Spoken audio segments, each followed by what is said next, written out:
Carmilla by J. Sheridan Le Fanu. Read by Elizabeth Klett.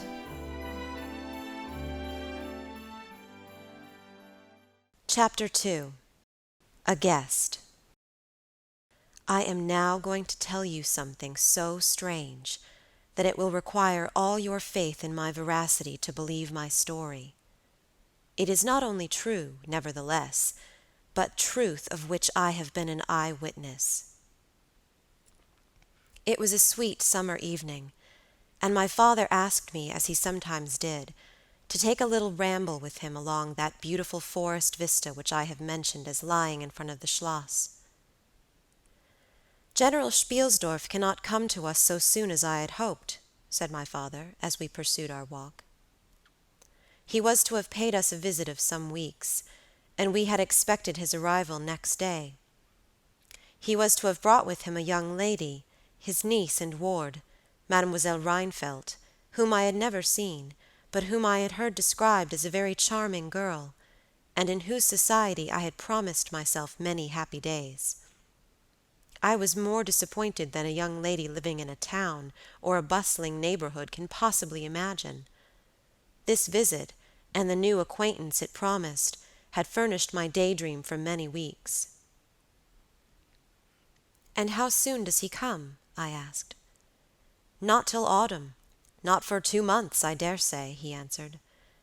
"And I am very glad now, dear, that you never knew Mademoiselle Rheinfeldt." "And why?" I asked, both mortified and curious. "Because the poor young lady is dead," he replied. "I quite forgot I had not told you, but you were not in the room when I received the General's letter this evening." I was very much shocked. General Spielsdorf had mentioned in his first letter, 6 or 7 weeks before, that she was not so well as he would wish her, but there was nothing to suggest the remotest suspicion of danger. "Here is the General's letter," he said, handing it to me. "I am afraid he is in great affliction. The letter appears to me to have been written very nearly in distraction."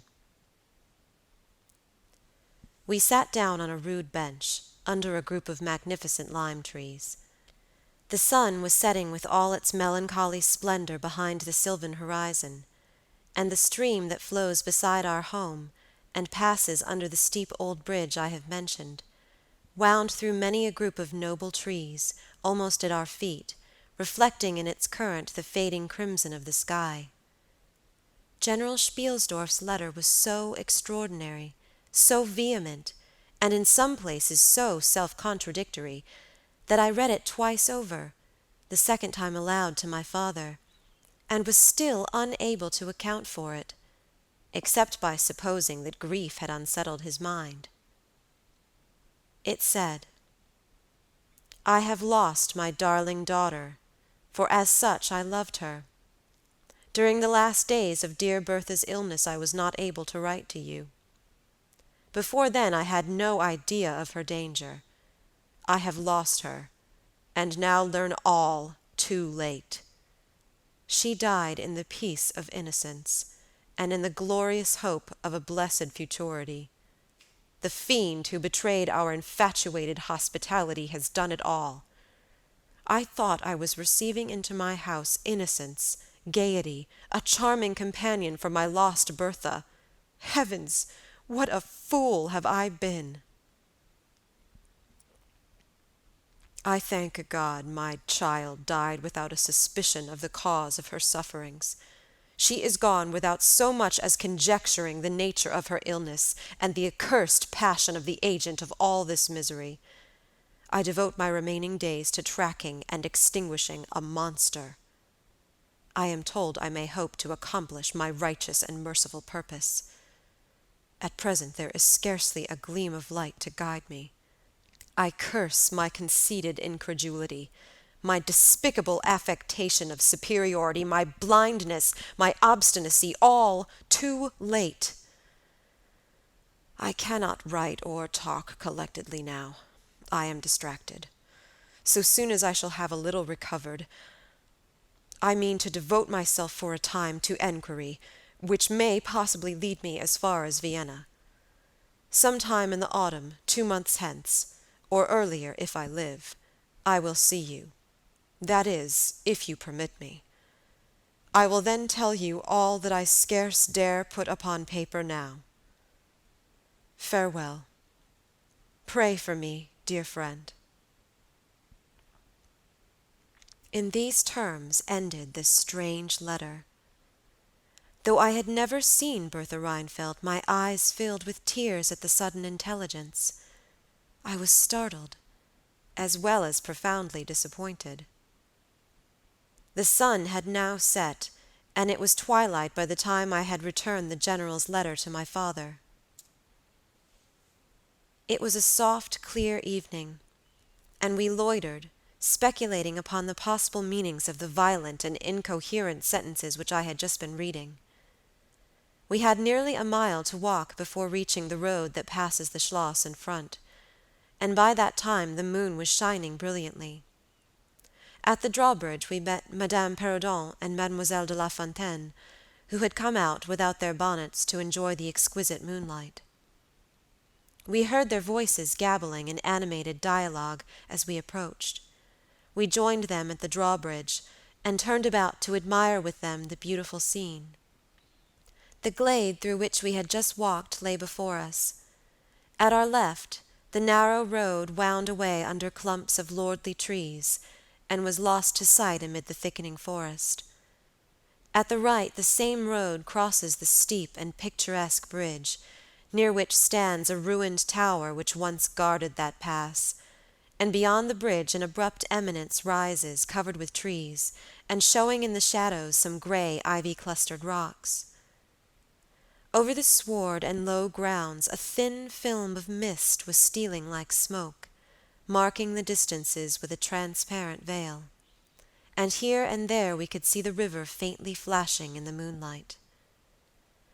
No softer, sweeter scene could be imagined. The news I had just heard made it melancholy, but nothing could disturb its character of profound serenity and the enchanted glory and vagueness of the prospect. My father, who enjoyed the picturesque, and I stood looking in silence over the expanse beneath us. The 2 good governesses, standing a little way behind us, discoursed upon the scene, and were eloquent upon the moon. Madame Perrodon was fat, middle-aged, and romantic, and talked and sighed poetically. Mademoiselle de La Fontaine, in right of her father, who was a German, assumed to be psychological, metaphysical, and something of a mystic, now declared that when the moon shone with a light so intense it was well known that it indicated a special spiritual activity. The effect of the full moon in such a state of brilliancy was manifold. It acted on dreams. It acted on lunacy. It acted on nervous people. It had marvelous physical influences connected with life. Mademoiselle related that her cousin, who was mate of a merchant ship, having taken a nap on deck on such a night, lying on his back, with his face full in the light of the moon, had wakened, after a dream of an old woman clawing him by the cheek, with his features horribly drawn to one side, and his countenance had never quite recovered his equilibrium. "The moon this night," she said, "is full of idyllic and magnetic influence. And see, when you look behind you at the front of the Schloss, how all its windows flash and twinkle with that silvery splendor, as if unseen hands had lighted up the rooms to receive fairy guests." There are indolent styles of the spirits, in which, indisposed to talk ourselves, the talk of others is pleasant to our listless ears, and I gazed on, pleased with the tinkle of the ladies' conversation. "I have got into one of my moping moods tonight," said my father, after a silence, and quoting Shakespeare, whom, by way of keeping up our English, he used to read aloud, he said, "In truth, I know not why I am so sad. It wearies me. You say it wearies you, but how I got it, came by it, I forget the rest. But I feel as if some great misfortune were hanging over us. I suppose the poor General's afflicted letter has had something to do with it." At this moment, the unwonted sound of carriage wheels and many hoofs upon the road arrested our attention. They seemed to be approaching from the high ground overlooking the bridge, and very soon the equipage emerged from that point. 2 horsemen first crossed the bridge, then came a carriage drawn by 4 horses, and 2 men rode behind. It seemed to be the traveling carriage of a person of rank, and we were all immediately absorbed in watching that very unusual spectacle.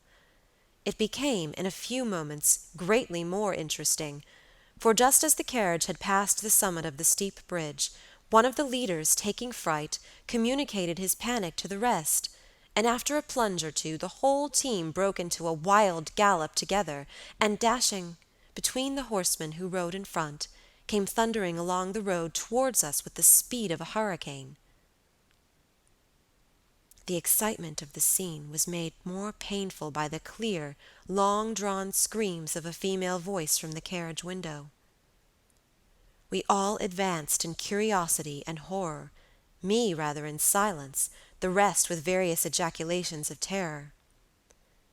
Our suspense did not last long. Just before you reach the castle drawbridge, on the route they were coming, there stands by the roadside a magnificent lime tree. On the other stands an ancient stone cross, at sight of which the horses, now going at a pace that was perfectly frightful, swerved so as to bring the wheel over the projecting roots of the tree. I knew what was coming. I covered my eyes, unable to see it out, and turned my head away. At the same moment I heard a cry from my lady friends who had gone on a little. Curiosity opened my eyes, and I saw a scene of utter confusion.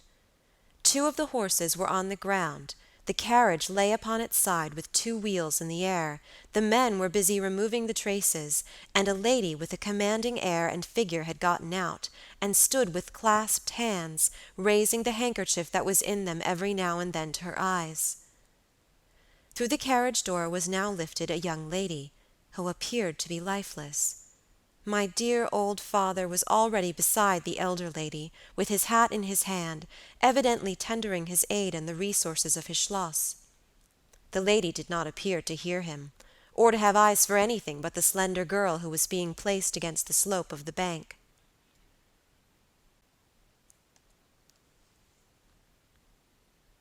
I approached.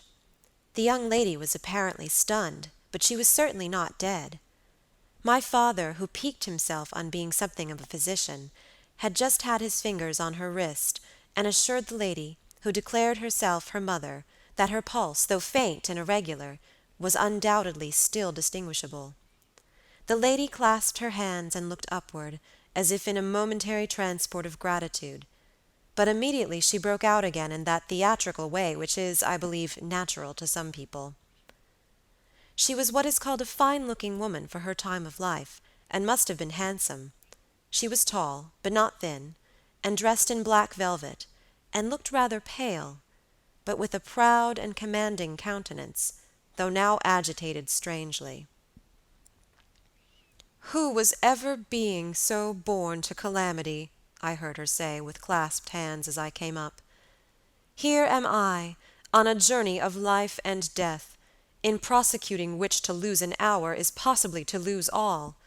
My child will not have recovered sufficiently to resume her route for who can say how long? I must leave her. I cannot, dare not delay. How far on, sir, can you tell is the nearest village? I must leave her there, and shall not see my darling, or even hear of her till my return 3 months hence." I plucked my father by the coat, and whispered earnestly in his ear, "Oh, papa, pray ask her to let her stay with us. It would be so delightful. Do, pray." "If madame will entrust her child to the care of my daughter, and of her good gouvernante, Madame Perrodon, and permit her to remain as our guest, under my charge, until her return, it will confer a distinction and an obligation upon us, and we shall treat her with all the care and devotion which so sacred a trust deserves." I cannot do that, sir. It would be to task your kindness and chivalry too cruelly," said the lady distractedly. "It would, on the contrary, be to confer on us a very great kindness at the moment when we most need it. My daughter has just been disappointed by a cruel misfortune, in a visit from which she had long anticipated a great deal of happiness. If you confide this young lady to our care, it will be her best consolation. The nearest village on your route is distant, and affords no such inn as you could think of placing your daughter at. You cannot allow her to continue her journey for any considerable distance without danger. If, as you say, you cannot suspend your journey, you must part with her tonight, and nowhere could you do so with more honest assurances of care and tenderness than here." There was something in this lady's air and appearance so distinguished, and even imposing, and in her manner so engaging, as to impress one, quite apart from the dignity of her equipage, with a conviction that she was a person of consequence. By this time the carriage was replaced in its upright position, and the horses, quite tractable, in the traces again. The lady threw on her daughter a glance which I fancied was not quite so affectionate as one might have anticipated from the beginning of the scene. And then she beckoned slightly to my father, and withdrew 2 or 3 steps with him out of hearing, and talked to him with a fixed and stern countenance, not at all like that with which she had hitherto spoken. I was filled with wonder that my father did not seem to perceive the change, and also unspeakably curious to learn what it could be that she was speaking, almost in his ear, with so much earnestness and rapidity. 2 or 3 minutes at most, I think, she remained thus employed. Then she turned, and a few steps brought her to where her daughter lay, supported by Madame Perrodon. She kneeled beside her for a moment, and whispered, as Madame supposed, a little benediction in her ear. Then, hastily kissing her, she stepped into her carriage, the door was closed, the footmen in stately liveries jumped up behind, the outriders spurred on, the postilions cracked their whips, the horses plunged and broke suddenly into a furious canter that threatened soon again to become a gallop, and the carriage whirled away, followed at the same rapid pace by the 2 horsemen in the rear. End of Chapter 2.